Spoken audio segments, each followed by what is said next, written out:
Hey, gang. So, just to kind of round things out for this section, I just wanted to talk to you a little bit about removing duplicate pages. And I don't think this really requires a whole nother slide or anything else. It really is important that, say, for example, if you have multiple locations and you were moving from one location to a next, and you've had like five different locations, and all of those other locations was already indexed in Google. But when you're trying to claim your business, you see that there are other locations. It's really important that you distinguish and just simply reach out to Google, and they have a phone number that you can call. You can easily do a search and find them accordingly.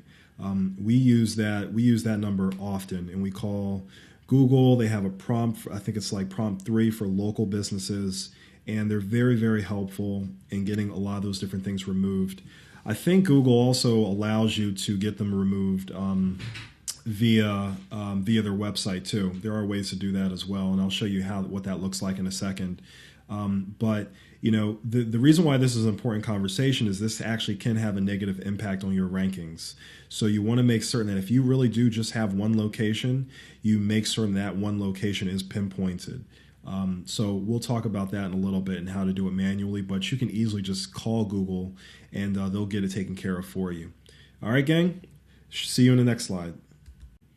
Hey, gang. So I just want to really quickly show you how to remove a duplicate page or a page that you don't think needs to be there, essentially. So essentially what I did was there's this pizza spot that I love to go to. It literally is called the Pizza Spot.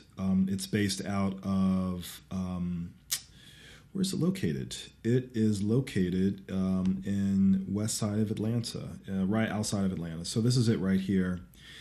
And so I'm going to just click here. I'm going to go directly to the location if it will pull it up for me. Perfect.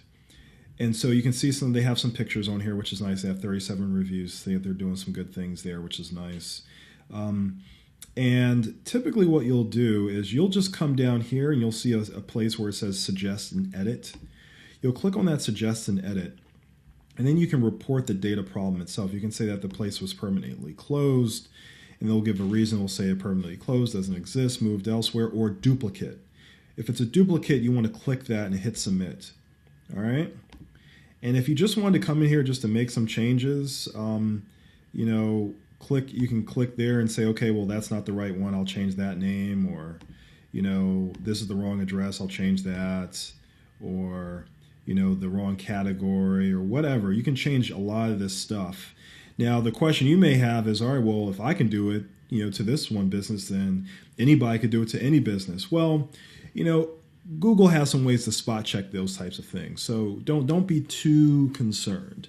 But this is like one area that you can do in order to remove those duplicate pages. And then the other thing, of course, is just calling Google directly, and they'll help you go through that process as well. All right, and this is the entire section of Google My Business, claiming your business, but it's so critical. This is like the first step. And once you get this step right, everything else kind of falls into place, from a local search and increasing your ranking standpoint. All right, I'll see you guys in the next module.